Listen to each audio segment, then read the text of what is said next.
السلام علیکم، میرا نام ہے محمد سہیل۔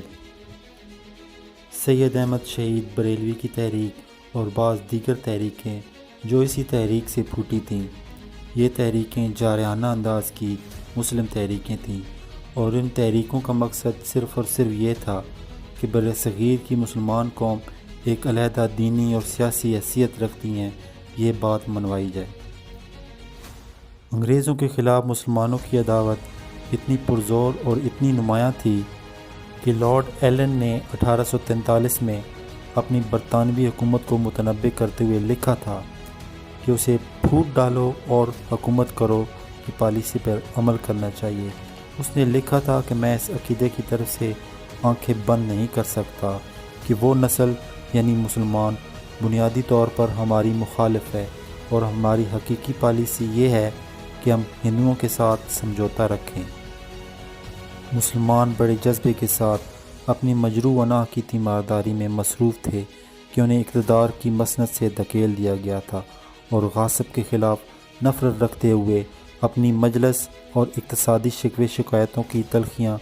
دل میں لیے ہوئے وہ اپنے اعلیٰ نظریات کے لیے لڑتے رہے۔ انہیں شکست تو ہوئی تھی، لیکن برصغیر کی تحریکات آزادی کی تاریخ میں برطانوی دور کے آغاز ہی میں مسلمانوں نے غلامی کی زنجیروں کو توڑنے کے لیے جو جرأت مندانہ کشمکش کی، اس کو شکر گزاری کے ساتھ تواریخ میں مرقوم ہونا چاہیے۔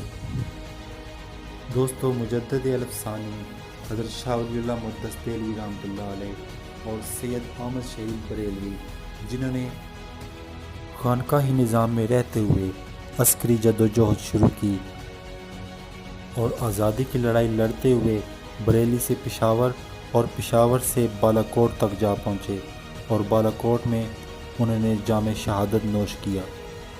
اسی طرح حاجی شریعت اللہ دودو میاں اور تیتو میر شہید کی جدوجہد بھی ہمارے نظروں کے سامنے ہے۔ یہ تحریکیں دراصل دو قومی نظریے کی بنیاد ہیں، اور اسی بنیادی نظریے کی بنیاد پر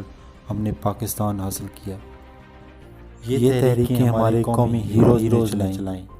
اور ہم اپنے قومی ہیروز کو ہمیشہ یاد رکھیں گے۔ ہمیں صرف امتحانات پاس کرنے کے لیے ان کی زندگی کا مطالعہ نہیں کرنا، اور اپنے آنے والی نسلوں کو بھی بتائیں کہ ان لوگوں نے کیسے آزادی کی لڑائی لڑی۔